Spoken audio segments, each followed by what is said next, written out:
Most people are introduced to shooting through air rifles. Many are then eager to step up onto proper rifles, but there is a lot to be said for endeavouring to master the art of one before moving on to a bigger bang. Roy has always been an airgun fan, but for a bit of an experiment, and more importantly to improve his accuracy, we are going to do some back-of-envelope calculations. Well, actually back-of-cardboard box. As I've not used an air rifle for quite some time, we thought it would be a good idea just to come out, have a bit of a play on a target. So we're going to put a series of dots on here and just figure out where we're shooting at different ranges, because obviously with a sub 12 foot-pound air rifle then the trajectory can be quite steep. 35, and then we shall do one at 50. So we'll just see where our ranges are and exactly where the gun's shooting before we go out and use it in anger. Roy has zeroed in at 25 yards, but will start at 10 and work backwards. A rangefinder is a vital piece of kit for this sort of work. It's essential if we want to find out just what happens to our pellets as they battle against gravity and the forces of nature.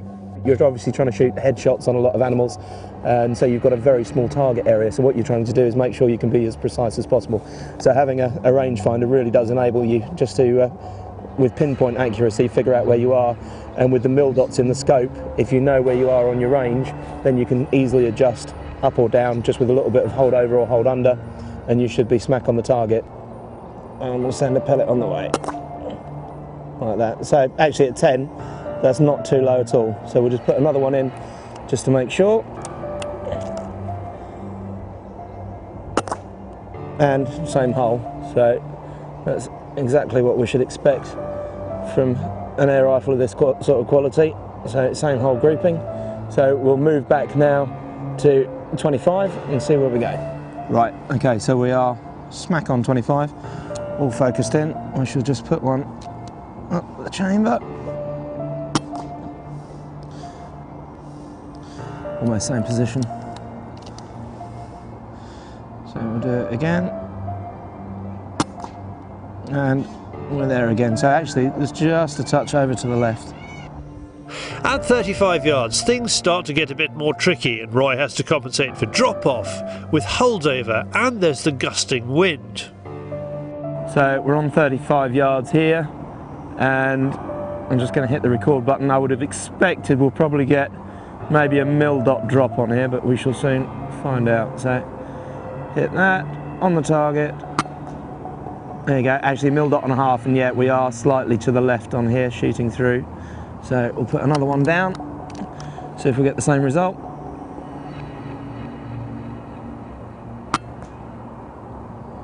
Down there like that. So yeah, the wind's interfering, so that one's a little bit further down as well. So we've got to take into consideration that we have a bit of side wind. So what we would do now at 35 yards is, if we were aiming directly at that target with no wind, we would put that mil dot straight on it at 35 yards, and then we should be straight onto it. But we've also got a little bit of windage as well. So with the windage, what we're going to do is we're going to come across a mil dot across like that. So we're going to aim off the target like so, and we'll just see if we can get anywhere near the target there. So what you saw on the shot there was perfect height, so we'd adjusted up, so we were absolutely spot on line of where we wanted to be, but obviously with the different wind strength it's going to always affect the pellet depending if you hit or if you shoot in a gust or in a lull in the wind. So that's what you've always got to try and do. If you are having to go out and you are shooting in the wind, always be aware of it, especially with an air rifle, and then just make your compensations. At 50 the shot has dropped about 6 inches, but a couple of shots with adjustment puts Roy bang on the money. You can see we've got a huge drop off on 50, being zeroed at 25. So then we adjusted for it, so we know where we need to be on that. Came up here and then just adjusted for the windage and the height from that shot to there, so we knew where we were.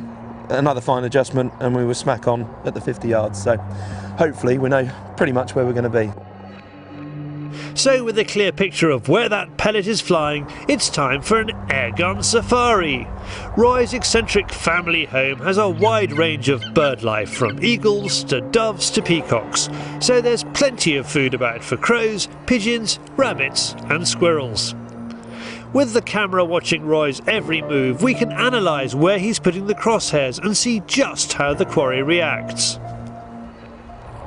Okay, there's a carrion crow just landed in the tree there. I reckon he's about 20 yards. Let's try.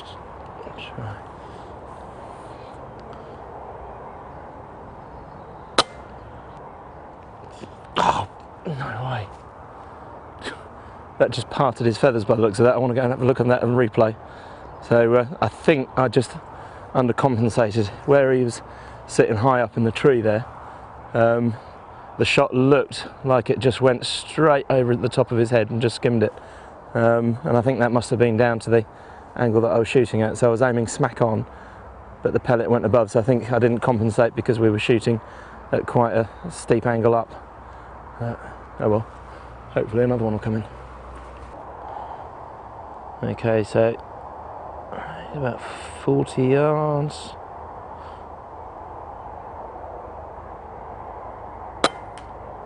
Oh, excellent. Okay, I want to have a look at that. Ooh. He was just on about 45 yards, and you can see that, and it just dropped, so I didn't quite allow enough, but with the angle of where the drop-off was coming, it was directly in line of where his neck was, so luckily it took him out there. So that was a nice clean kill, so he was done. Right, let's see if we can get a couple more. We've got a feral pigeon just sitting up here. We'll see if we can put a few ferals in the bag, keep the ferrets going for a few days. So let's see if we can get him. He's about 20 yards, so that should be aiming smack on. Okay, just wait for his head to come round. And yep, okay, perfect, excellent. Right, any more? No, nothing there at the minute. But the reason we're shooting the ferals is we've got quite a big population of white doves here, and with the white doves, obviously, they attract in a lot of other pigeons. So when they come in, they can bring disease and whatever else in. So we're constantly trimming the feral pigeons and what have you as they come in, and we also trim up the white doves as well, because we end up with a flock of about 200 or 300 come the winter otherwise. So it's always a good source of food for the ferrets and whatever else through the season. So when we get the opportunity to pop a few off, we certainly take it. This is a shot that we had a bit earlier, and it was a miss on a rabbit. I just want to see exactly what happened. I'm presuming I must have shot over the top. So that's the wonderful thing with this camera, it just shows you your mistakes and where you went wrong. So hopefully we can see the muzzle go in a second. Look, wow, look at that. That is phenomenal. You actually see the pellet just arcing over the top of his head and him ducking down. I don't know whether he saw that coming or just felt it. I think he probably just felt it as it went over his head. But again, that really just highlights how effective you've got to be on your range finding. So you've got to really sort of either take a rangefinder out with you or be as good and as accurate as you can in guessing your ranges. So it's probably worth going out and trying beforehand, because that rabbit was, I think, 35 yards, and I'd allowed for a 40-yard shot. So I was just aimed a little bit too far above his ears. This was a rabbit shot by a young friend of mine, Jordan, and it really does demonstrate how bad the windage can be, or your windage adjustment needs to be, as we showed when we were shooting at the target.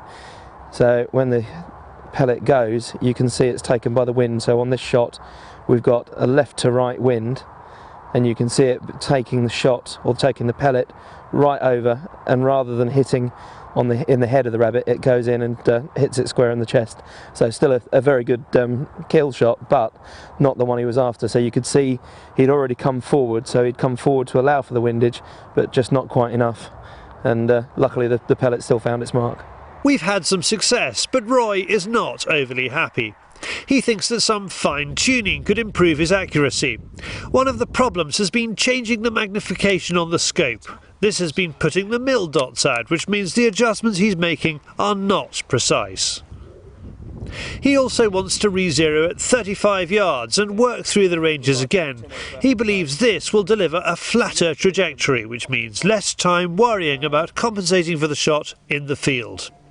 That's about right, so level-wise we're just a touch off, but that's okay. And spot on, okay. So we're now at 20 yards. Just make sure we're on, see where it's going at 20, give us some sort of idea.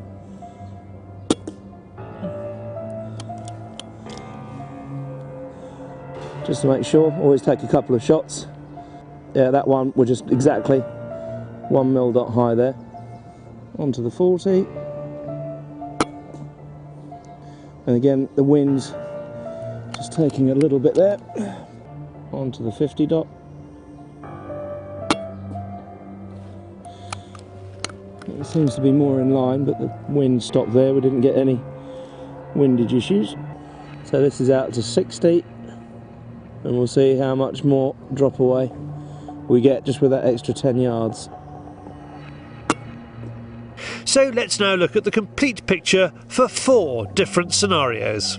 2-2 zeroed at 25 yards there, and we've got a huge curve off and drop off like that. So from the very start all the way through we were just trying to catch our tails all the time, but the pellet from the moment it was leaving the barrel was curving away from us.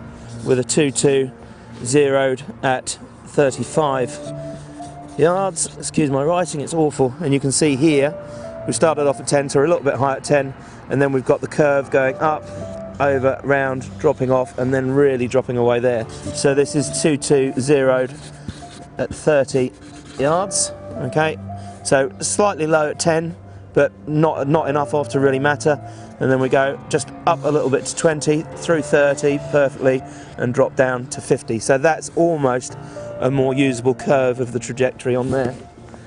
And then just to show the differences, what we've got here is we shot the same target, the same ranges with a 177. So we've got 177, okay, that was zeroed at 40 yards, okay.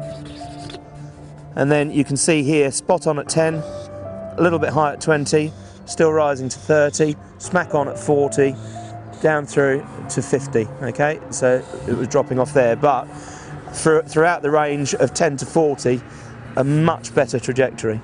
Interesting stuff, and with this in mind, Roy chooses to zero at 30 and head off after some more bunnies. The first is at 30 yards, so in theory should be spot on. Even though it takes some grass seeds with it, the pellet finds its target exactly where the crosshairs came to rest. The second rabbit Roy has since described as a ninja.